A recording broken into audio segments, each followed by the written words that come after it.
रमो रमो सिन्धसाहुरं रमो रमो सिन्धसाहुरं रमो रमो सिन्धसाहुरम् चौबीसं तिथ्यरे उसहाई वीर पश्चिमे वंदे सवे सगड़गड़ हरे सिद्धे से सानमन सामी नमिदुण वड्डमाडं पद्मपाणं जिणं तिशोद्धेन वोच्छामिरयसारं सायादनयारदं मीनम्। अंतातीत सिद्ध परमेष्टि भगवान वर्तमान शासन नायक वर्धमान स्वामी की 1008 मुल्लाक भगवान श्री पद्म प्रभु स्वामी की पूज्य आचार्य भगवान श्री कुंद कुंद स्वामी के परम पूजनीय आचार्य भगवान गुरु श्री 108 विशुद्ध सागर जी महाराज की सिद्धांत शास्त्र की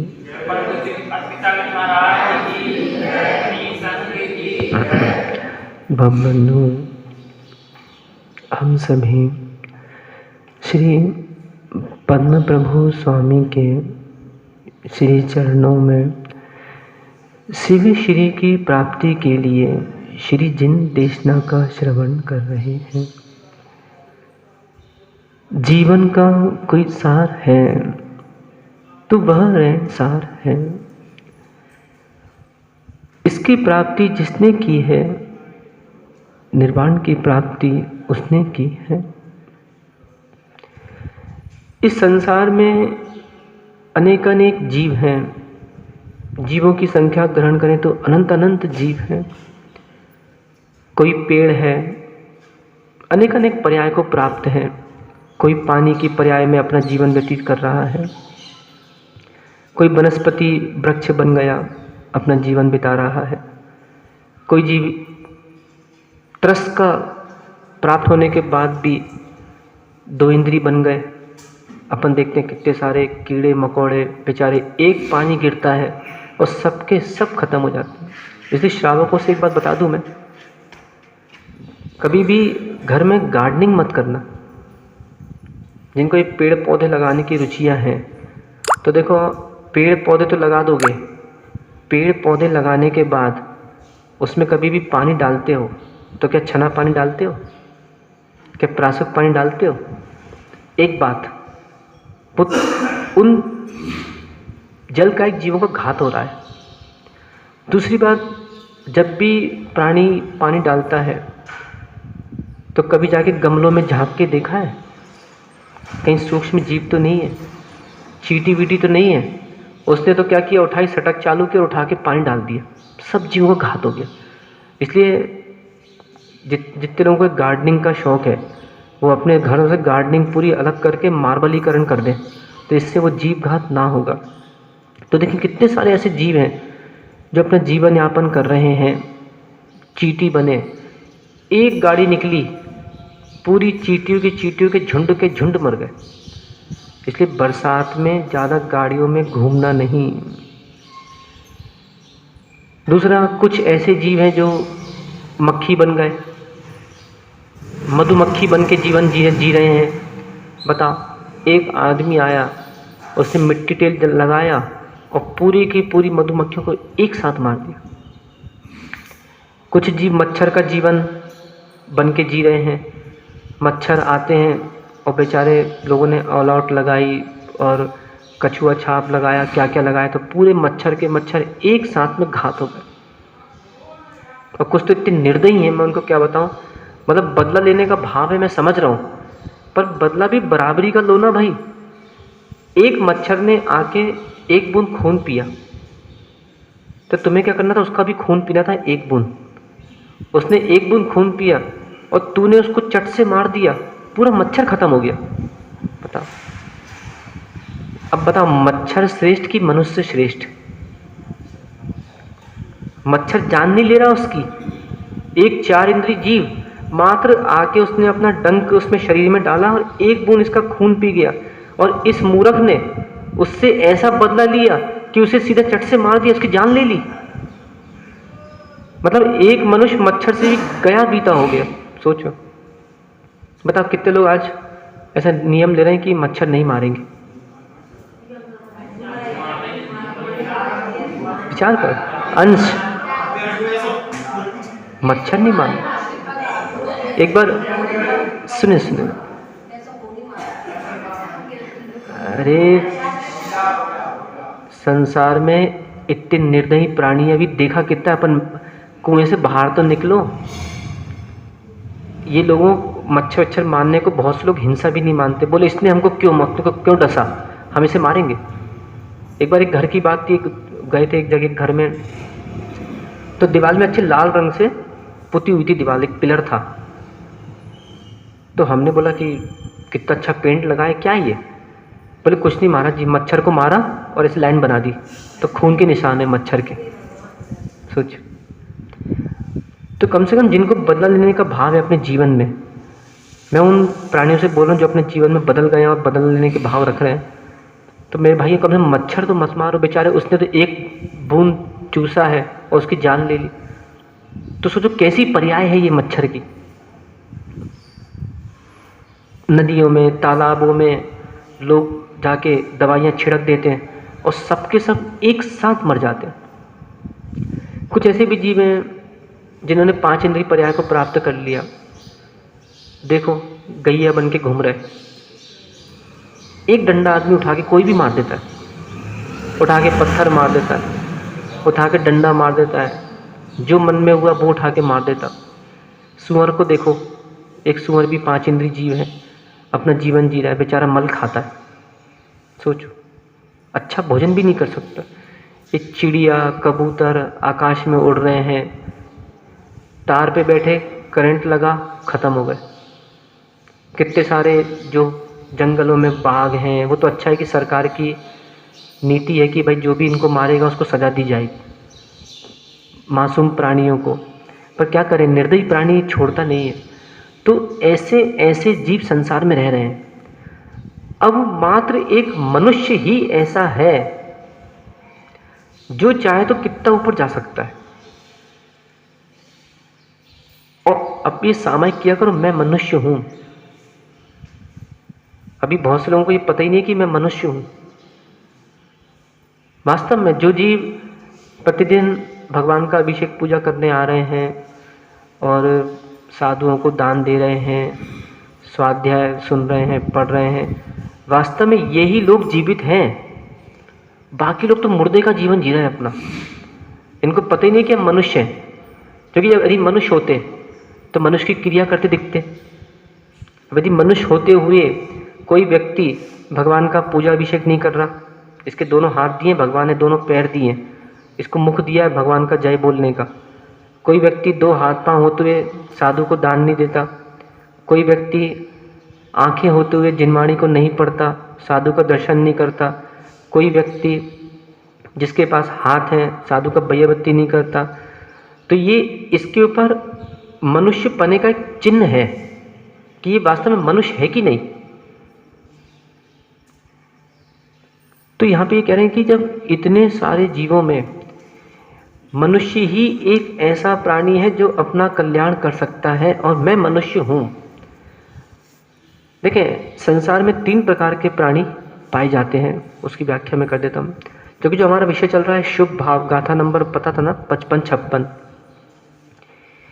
एक जीव होता है जघन्य प्राणी, दूसरा मध्यम प्राणी, तीसरा उत्तम प्राणी, या अपन ऐसा कह लें जघन्य मनुष्य, मध्यम पुरुष, उत्तम पुरुष या उत्तम मनुष्य ले लेते हैं। एक जीव वो होता है जो जघन्य, जिसकी सोच जघन्य होती है, वो उठने का प्रयास ही नहीं करता, डरता है। कहो कि भैया चलो नियम दे दो, महाराज जी नियम नहीं ले सकते, अपने ऊपर भरोसा नहीं है, कब टूट जाए, क्योंकि आज तक दृढ़ता ही नहीं रखी, पालन ही नहीं किया। एक जीव बड़े प्रयत्न से गाड़ी सीखता है, एक जीव बड़े प्रयत्न से साइकिल सीखता है, और एक दिन ऐसा आता है कि पहले उसका हाथ पकड़ना पड़ता था कहीं गिर ना जाए, और अब ऐसा जीवन आया कि उसका वो हाथ छोड़ के चलाता है। ये कैसे हुआ? उसके प्रयत्न से। उसने प्रयत्न किया। हम अपनी बता दें दुनिया की क्यों कहें, संघ में जब हम आए थे तो हमको 1.5-2 महीने दीवार चाहिए पड़ती थी, बैठते नहीं बनता था। आज प्रयत्न किया, आज आप 5 घंटे बैठा दो बिना टेके, 6 घंटे बैठा दो बिना टेके, बैठती हैं। साधु वृंद मंचों पे अन्य स्थानों में बैठती हैं। अब ऊपर हम बैठते हैं, वहाँ पे कहाँ है टेका, बैठे रहते, बैठे तो बैठे हैं। ये क्या है? प्रयत्न है, अभ्यास है। तो एक जीव अपने जीवन में उठना ही नहीं चाहता, ये अधम पुरुष, अधम भी कह सकते हैं इसको, अधम पुरुष उसका मन ही नहीं करता कि चलो मैं नियम ले लूँ, आगे बढ़ूँ। उसको डर लगता है, क्या होगा क्या होगा क्या होगा। दूसरा पुरुष होता है मध्यम पुरुष। ये क्या करता है? आगे बढ़ तो जाता है, नियम ले लेगा, सब कुछ कर लेगा, पर जब कहीं कठिनाई आई तो छोड़ने की बात करता है कि अरे अब हम छोड़ देते, अब हम नहीं कर सकते। जैसे बहुत से पुरुष भी होते हैं बड़े, जिसको बोलते हैं ना रुचि के साथ, बड़े शौक जिसको बोलते हैं, शौक में शादियां कर लेते हैं। बहुत सी लड़कियां जो, जिसको तुम लोग बोलते हैं लव मैरिजेस, प्रेम विवाह जिसको कहते हैं, जो उसमें प्रेम विवाह कर लेंगी। फेसबुक में, व्हाट्सएप में, इंस्टाग्राम में आजकल तो बहुत चली रहा है। अपने अपने जितने युवा में उनसे भी उनको भी बोलो कि संभल के रहना भैया, तुम्हारे ही दोस्त कहीं लड़की की आईडी बना के तुमसे ही चैटिंग ना कर ले। हाँ, आजकल कोई बहुत बड़ी बात नहीं है, कहीं से भी गूगल से एक लड़की की फ़ोटो उठा लो, क्यूट गर्ल, अच्छी सुंदर सुंदर कन्या अपनी फ़ोटो डालती हैं, कोई भी उठा दे, उसने अपनी बना दी अच्छी आईडी, और पता लगा तुम्हारी पड़ोस में बैठा तुम्हें ही परेशान कर रहा। और जब वो कहे मुझे वीडियो कॉल करो ना, तो कहता है अभी टाइम नहीं है, मैं अभी कॉलेज में हूँ, मैं भी दुकान में हूँ, मैं भी यहाँ हूँ, मैं वहाँ हूँ, तो पता है उसको परेशान कर दिया। तो मेरे मित्रों, किसी जीव के साथ खिलवाड़ मत करो, है तो अपने ही मित्र। देखो सीधी बात है अरविंद भाई, गैया को यदि ऐसे ऐसे बुलाओगे तो गैया तो पूंछ हिलाएगी। इसलिए मैं महिलाओं से बोल रहा हूँ, मंदिर में सज धज के कम आओ। पुरुषों में लड़कियों से कह रहा हूँ, मैं बालिकाओं से, मंदिर में सज धज के कम जाओ। कन्याओं से कह रहा हूँ, अपनी, जिसको तुम लोग क्या बोलते हो उसको, फोटो डालते हो ना, डीपी, अपनी डीपी थोड़ी सभ्यता वाली डालो। यदि तुम लटे निकाल के, होठों में लिपस्टिक लगा के अपनी डीपी दिखाओगी तो कोई भी चुम्बन करने की इच्छा रखेगी? सीधा सीधा सारे देखो भाई।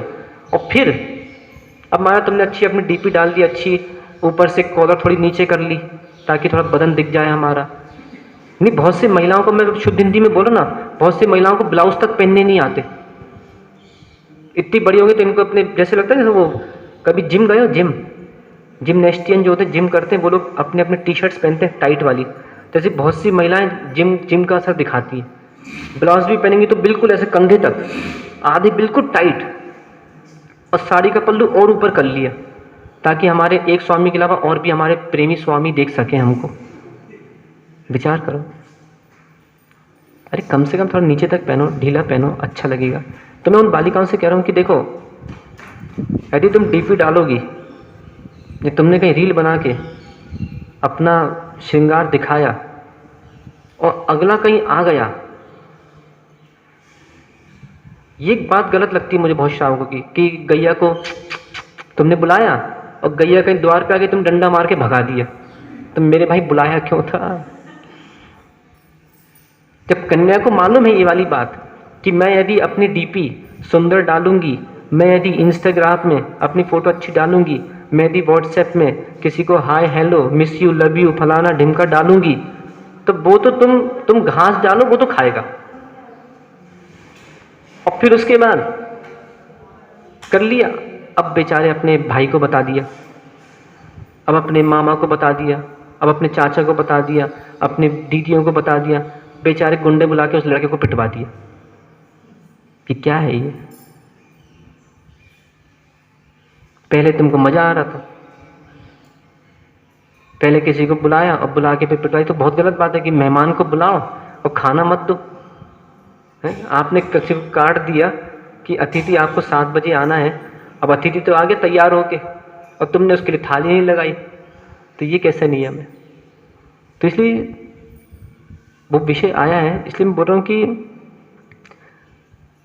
पुरुष अधम मध्यम, इसलिए कन्याओं को भी ये जो फेसबुक में, व्हाट्सएप में, यहाँ वहाँ जो इस प्रकार से डाल रहे हैं, तो देखो अनेक प्रकार के प्राणी संसार में, या तो मित्रता बनाना तो अच्छी गहरी मित्रता रखो, और नहीं तो फिर ये वाली मित्रता, वो वाली मित्रता मत रखना। कौन सी?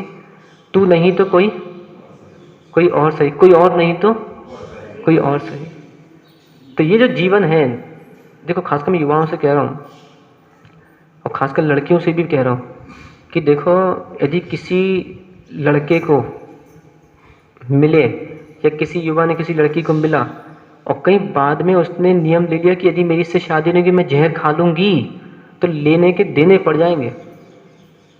एक बार एक लड़का था, जैन था, तो उसका किसी और लड़की से कुछ संबंध था, उसकी शादी भी हो गई। शादी होने के बाद भी मैवा में कम मत समझना आप, मैवा में भी बहुत बड़े धुरंधर जीव रहते हैं मैवा में। हाँ, चाहे स्त्री चाहे पुरुष हो, कोई ऐसा आसान नहीं है, बहुत धुरंधर जीव है। ऐसे जीव है कि शादियाँ हो गई। अभी बता रहे थे ना, हमारी युवा पीढ़ी एक बात बता रही थी, इसलिए मुझे याद आ रहा है। बोले 2 लोग आपस में व्हाट्सएप पे बातें कर रहे थे, जो भी बातें कर रहे थे, जब वो मिले आपस में तो पता पड़ा पति पत्नी थे। अब पत्नी कहीं उधर चैटिंग कर रही होगी आईडी बना के किसी पर पुरुष से, पति कहीं यहाँ किसी से कर रहा होगा, और उनने टाइम रखा होगा कि चलो भाई अपने को 7 बजे मिलना है, इतने छत पे मिलेंगे, उतने चौराहे पे मिलेंगे, और जैसे ही मिले तो पता पड़ा पति पत्नी थे साहब। तो ये स्थितियाँ आज के समय की। तो इसलिए क्या कहना चाह रहे हैं कि ऐसे कार्यों को व्यवस्थित रखो। डीपी डालोगे, ठीक है, मोबाइल दिया है, मोबाइल में बहुत सारे फंक्शन है, सब कुछ है, मोबाइल का प्रयोग यदि करना है तो धर्म प्रभावना में करो। जैसे भी मोबाइल रख दिया है, उसमें प्रवचन रिकॉर्ड हो रहा है तो बहुत अच्छी बात है, तो ये मोबाइल कम से कम किसी को अच्छे शब्दों को सुनने के काम में आ रहा है। तो यहाँ पे आचार्य महाराज जी क्या है, इसलिए मध्यम पुरुष वो क्या करता है, कोई भी कार्य में प्रारंभ तो कर देगा पर बाद में हार जाता है। जैसे बहुत से जीव समाजों में भी रहते हैं, बोले हाँ हाँ हाँ हम अध्यक्ष बन रहे हैं, हम अध्यक्ष बन रहे हैं, हम मंत्री बन रहे हैं, हम ये बन रहे हैं, हम वो बन रहे हैं, हम नियम लेते हैं, हम साधुओं को बुलाएंगे, साधुओं के चातुर्मास कराएंगे, हम साधुओं को ये कराएंगे, हम साधुओं को लेने जाएंगे, और बाद में पता चला जब समय निकल जाता है अब टाइम नहीं है हमारे पास। जैसे बहुत से पति पत्नियां शादी करते हैं, शादी करने के बाद नियम ले लेते हैं कि हाँ हम जीवन भर लड़ेंगे नहीं, हम साथ में रहेंगे, धर्म कार्य करेंगे, और पता चला कि सब झूठी बातें थी, अधर्ममय जीवन चल रहा। तो मैं ये कह रहा था कि जो अपनी बात आई थी कि एक कन्या ने या एक पुरुष ने काम प्रारंभ कर दिया, इंटरकास्ट मैरिज कर ली या जो भी कर ली, और बाद में उसको छोड़ दिया या उसने उसको छोड़ दिया, तो ये मध्यम पुरुष कहलाते हैं। कार्य प्रारंभ करने में भी छोड़ते नहीं है। और उत्तम पुरुष वे कहलाते हैं जिन्होंने एक मार्ग में अपनी दिशा पकड़ी तो बिल्कुल उस दिशा पे घोड़े में, देखो घोड़े के आजू बाजू लगाते 2 पट्टी, तो वो जो 2 पट्टी घोड़े के आजू बाजू लगाते हैं तो बिल्कुल घोड़ा क्या करता है, बिल्कुल सीधे चलता है, यहाँ वहाँ नहीं भागता, इसलिए घोड़े के बाद 2 पट्टी लगाई जाती है। तो ऐसे ही एक उत्तम पुरुष होते हैं कि एक बार दिशा चुनी तो चुनी। महा उत्तम पुरुष, कभी दिगंबर मुनि देखा है? पैर में कांटे भी चुभते हैं, पत्थर भी चुभते हैं, ये भाव नहीं लाते कि अरे काश कोई चप्पल दे दे।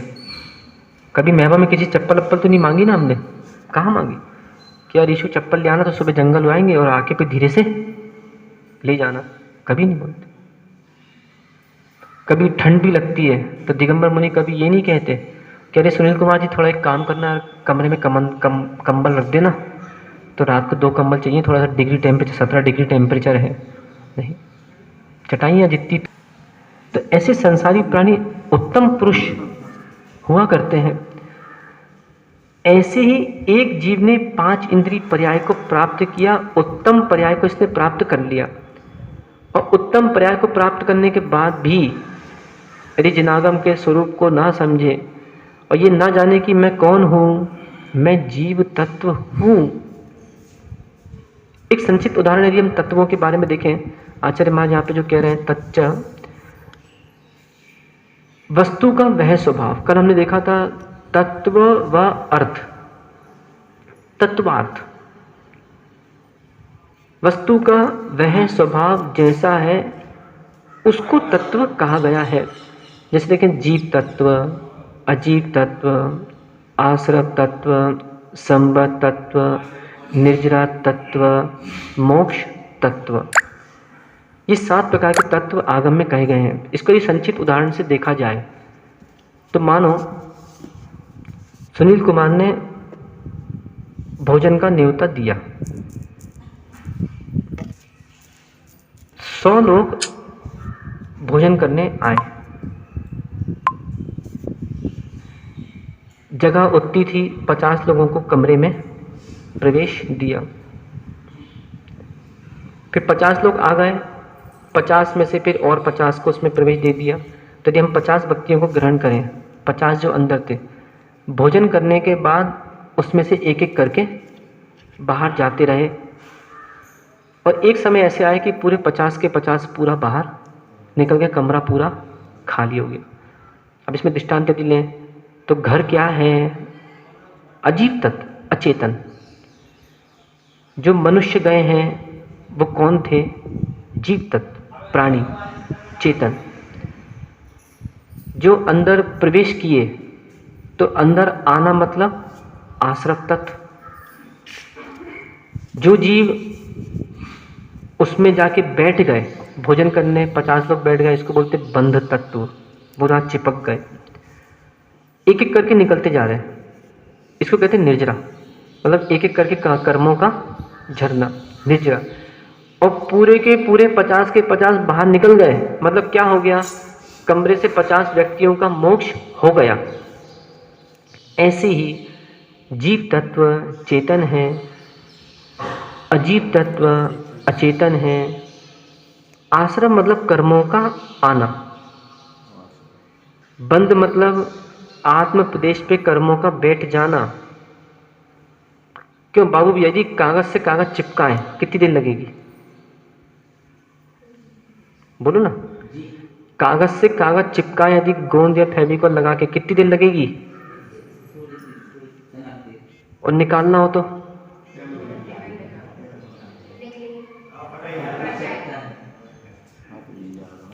चिपकाना सरल है, इसलिए हे शादीशुदा पुरुषों, चिपकाना सरल है। अब छोड़ना भी चाहता है सुभाष, पर छोड़ नहीं पा। ऐसी एक व्यक्ति भाव करके, आज एक कन्या भी चाहती है, कि स्त्री भी चाहती है कि मैं आर्यिका बन जाऊं। बहुत सी स्त्रियों के भाव होते हैं, बहुत सी महिलाओं के भाव होते हैं कि चलो अब घर गृहस्थी हो गई, अब जाके हम कहीं भी व्रत ले लेते हैं, मुनि संघों में, आचार्य संघों में, आर्यिका संघों में आर्यिका बन जाते हैं। पर उनको दिखता है मेरे पति, उनको दिखता है मेरा बेटा, उनको दिखता है मेरा घर, बंधन। तो इससे ये समझना है कि चिपकाना सरल है। एक जीव ने एक भाव किया, बादलों का आकार किसी ने नहीं बदला, वैश्विक क्रिया है। आपस में देखें, बादल बादल चिपक जाते हैं, इसको बोलते हैं वैश्विक बंध। बिना किसी पुरुष के प्रयोग से ये हुआ करता है। बृहद द्रव्य संग्रह जब हम पढ़ते हैं, उसमें पुद्गल की पर्याय में आता है शब्द बंधा सूक्ष्म स्थूल संस्थान भेदतम, उसमें व्याख्या आती है। तो जब बादलों का आकार किसी ने नहीं बदला, ऐसे ही आत्म प्रदेश पर कर्म प्रदेश किसी ने नहीं रखा, वैशेषिक क्रिया है। हाँ, पुरुष कर्म बंध का करता नहीं है, पुरुष अपने भावों का करता है। इसने भाव किए, कर्म प्रदेश आया, तो जो आने का पहला समय होता है उसको बोलते हैं आश्रव, और उसके ऊपर बैठ जाना दूसरा समय उसको बोलते हैं बंध। अब वो कर्म परमाणु आके आत्म प्रदेश पे जाके बैठ गया, चिपक गया। अब इसकी आयु कितनी कही गई है मालूम है आगम में? अभी आना तत्वासुद जी अपन पढ़ने वाले हैं, 7 दोपहर में 3:30 बजे से 31 तारीख से पढ़ेंगे 10 दिन। तो देखो सारे काम छोड़ दे, मैं सही बता रहा हूँ, तत्वासुद जरूर सुन लेना एक बार अपने जीवन में। बहुत ज्ञान वृद्धि, चारित्र वृद्धि, दर्शन की वृद्धि हो जाएगी, कल्याण हो जाएगा। तो ये सब व्याख्या अपन पढ़ेंगे, उसमें 6वें अध्याय में मैं बोलूँगा ये पुनः। तो वो परमाणु आके चिपक गया आत्मा में। अब उसकी आयु कितनी, पढ़ो तो 8वां अध्याय, मोहिनी कर्म की आयु 70 कोड़ी सागर। अब सागर क्या होता है बताऊं क्या? एक 2000 कोस का, या कहीं के अलग अलग व्याख्यान भी आता है, एक गड्ढा खोदा बड़ा सा, चौड़ा उतने लंबा उतने गहरा, उसमें भोग भूमि के मेढ़े के बाल डालना है। मतलब अपने बाल से 512 गुना छोटा कहलाता है वो, पतला एक बाल, उससे बहुत पतला। उसके इतने टुकड़े करना है कि उसका टुकड़ा दोबारा ना हो पाए उस बाल का, और उसको उस गड्ढे में भरना है। उसके ऊपर चक्रवर्ती की सेना चलाना, जैसे आटा नहीं भरते पीस पीस के, बिल्कुल उसको प्लेन कर दो, ऊपर तक पूरा भर दो। 100 साल बाद एक बाल निकालना, फिर 100 साल बाद एक बाल निकालना। जितने साल में वो गड्ढा खाली होगा वो कहलाता है एक अध्यापल, उद्धारपल। उसमें असंख्यात गुणा जोड़ो, उद्धारपल, असंख्यात गुणा जोड़ो, व्यवहार पल, असंख्यात समय जितने होगा उतना समय उसमें जोड़ना है। और जब वो गड्ढा इतने समय के बाद एक व्यवहार पल कहलाता है, और असंख्यात अद्धा पल्लों का एक सागर। अब सोचो आप, 10 कोड़ी सागर का एक, या 20 कोड़ी सागर यदि जोड़ लें तो एक कल्प काल होता है। 10 कोड़ी सागर का अवसर्पणी काल, 10 कोड़ी सागर का उत्सर्पणी काल, इन दोनों को जोड़ो तो एक कल्प काल कहलाता है। अब सोचो ये प्राणी ऐसे कितने कल्प काल कर चुका और उत्तम गति को प्राप्त हुआ है। यदि इस पर्याय को प्राप्त करके अभिचंद अनुभूति नहीं बन पाए तो मैं कहूँगा ये पर्याय निकृष्ट हो गई, कोई काम की नहीं बची।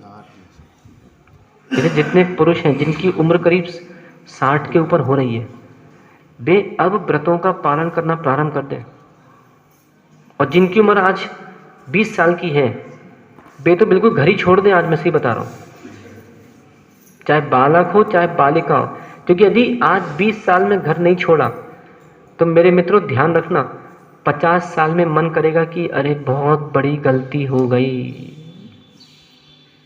फलाना साधु मिले थे, फलाना आर्यिका मिली थी, भाव बने थे, क्यों नहीं किया, अब फंस गया मैं। और ये जो भाव रहेंगे, ये भाव जीते जी पता नहीं कितनी बार मरण को प्राप्त करा देंगे। तो मोक्ष तत्व, आश्रव तत्व, जीव तत्व आदि जो तत्व हैं, इनका स्वरूप को आचार्य महाराज ने क्या कहा है? शुभ भाव। यदि इन तत्वों में हम पुण्य पाप को मिला दें तो 9 पदार्थ कहलाते हैं। देखिए 6 द्रव्य, 7 तत्व, 9 पदार्थ। अभी इनके अर्घ अपन तत्वासुद जी के वाचन होगा, अभी परिशन पर में उसमें चढ़ाएंगे सारे अर्घ। 9 पदार्थ में पुण्य पाप भर जोड़ दो। पदार्थ का मतलब होता है जिसे जाना जाए, निश्चय किया जाए। किसी का प्रश्न था ये मोक्ष कैसे पदार्थ हो गया, कोई वस्तु है क्या? ऐसे कुछ लोगों के प्रश्न होते हैं कि ये आश्रव कैसे पदार्थ हो गया, कोई वस्तु है क्या? तो देखिए वस्तु को पदार्थ ग्रहण नहीं करना, वो एक अलग व्याख्या है हमारी। पर यहाँ पदार्थ से क्या ग्रहण करना है? जो जाना जाए, जिसका निश्चय किया जाए वो पदार्थ है। तो मोक्ष को जानते कि नहीं, आश्रव को जानते कि नहीं, संबद्ध निजरा आदि को जानते कि नहीं, तो वो पदार्थ ग्रहण करते हैं। ऐसे देखिए बंध मोक्ष में, बंध मोक्ष के तत्काल रूप बंध का कारण, आश्रव का कारण। एक छोटा सूत्र याद करो, कर कारण का निवारण, कर कारण का निवारण, तभी होगा निरावरण, तभी होगा निरावरण। अब कर कारण का निवारण तभी होगा निरावरण। वास्तव में निरावरण कौन सा ज्ञान है? निरावरण से यहाँ क्या ग्रहण करना है? केवल ज्ञान। अर्थात केवल ज्ञान यदि प्राप्त करना है तो कारणों का निवारण करना होगा। सही बात है ना? यदि किसी को चाय पीना है और उसमें 1 चम्मच बेसन गिर जाए तो क्या हो गया भाई? चाय चाहिए, कार्य है हमारे लिए, तो कारण अर्थात जो उसमें बेसन गया उसको तो निवारण तो करो भैया, तभी तो स्वाद आएगा। ऐसी संसार में भटकाने के 5 कारण। एक का नाम मिथ्यात्व, दूसरे का नाम अविरति, तीसरे का नाम प्रमाद, चौथे का नाम कषाय, 5वें का नाम योग। इन 5 को जिसने हटा दिया, इन कारणों का जिसने निवारण कर दिया, वे जीव निरावरण अर्थात सिद्ध पद को प्राप्त हो गए। अब बताओ कितने लोग को प्राप्त होना है? अच्छा, एक प्रश्न का उत्तर तो दे दो मुझे। इतने लोगों में भगवान कितने लोग बनना चाहते हैं?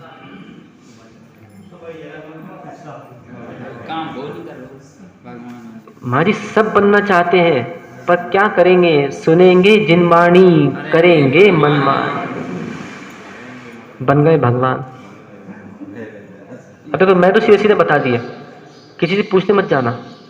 कोई महाराज से, कोई भगवान से, कोई साधु से, कोई आर्यिकाओं से किसी से पूछना मत कि महाराज, माता जी, महाराज जी, हम मोक्ष जाना चाहते हैं, क्या करें? तो ये मैं सीधे से बता दी, 5 कारणों का भाव कर दो, मोक्ष मुट्ठी में है। चिड़िया उड़ी, चिड़िया उड़ी, अंश, फुर, उसके बाद मोक्ष में, उसके बाद फुर के बाद फिर से फुर, और फुर फुर फुर उड़ती रहती चिड़िया। तो इसलिए हे मेवा के चिड़ियों, मेवा के कबूतरों, आकाश में उड़ो, कब तक नालियों में चुगते रहोगे? विचारणीय विषय है। उत्तम पद को प्राप्त किया तो ये देखो, कारणों का निवारण करो। वारसानुपेक्ष, वारस अनुवेक्ष्य, द्वादश अनुप्रेक्षा। मैं इसलिए उत्तम पुरुष की जो भूमिका मैंने बनाई थी, इसलिए बनाई थी कि आज तक जितने भी जीव हुए मोक्ष गए और आगे जाएंगे, ये 12 भावनाओं के चिंतन से ही गए। आचार्य कुंदकुंज स्वामी हुए, उन्होंने एक ग्रंथ रखा है वारसानुपेक्षा, वारस अणुवेक्षा, जिसको प्राकृत में कहते हैं द्वादश अनुप्रेक्षा, यानी 12 भावना।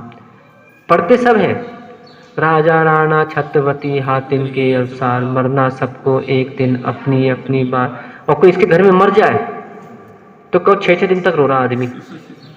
तूने पढ़ा क्यों था भाई?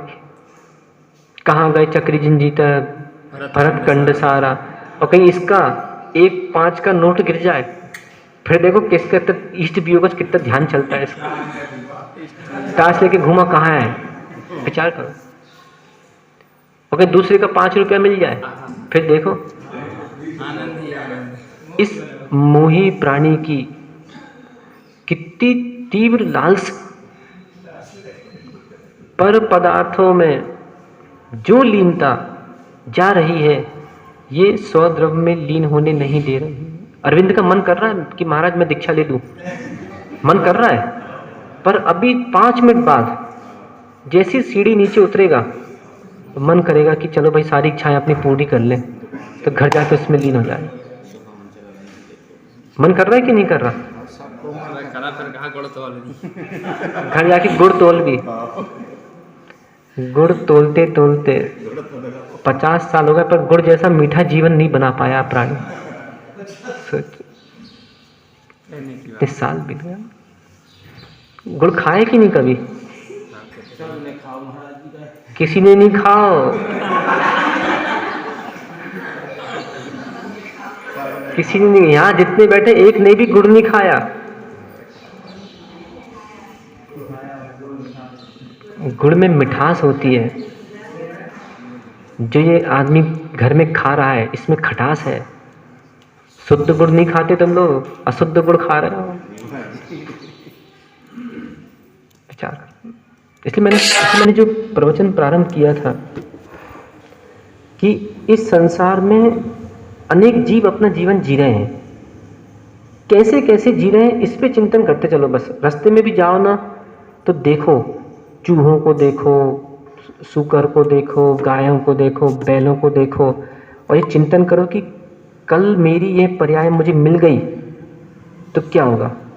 भैंसिया को देखो, जितनी माताएं वर्ग है, जब भैंस पूछ हिलाती ना तो अपनी चोटी का ध्यान किया करो कि आज मैं इस चोटी में झटके दे रही हूँ और कल मेरी ऐसी पर्याय ना हो जाए कि मुझे भैंस बन के पूंछ को झटके देना पड़े।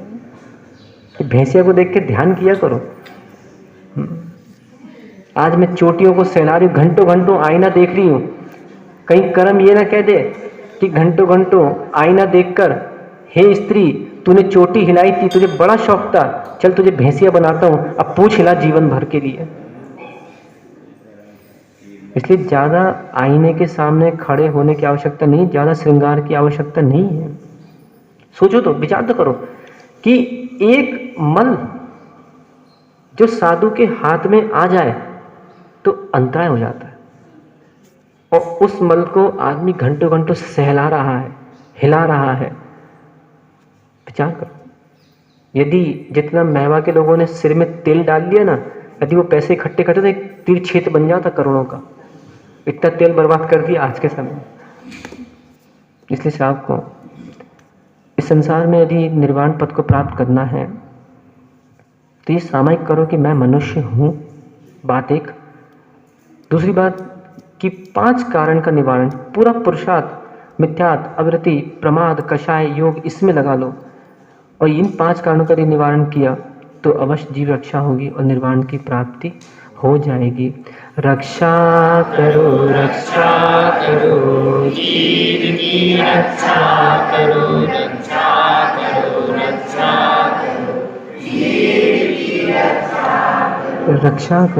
रक्षा करो जीव की रक्षा करो। यदि नहीं की रक्षा जीव की तो चलती रहेगी दुकान कर्म अजीब की। भगवान आदिनाथ स्वामी।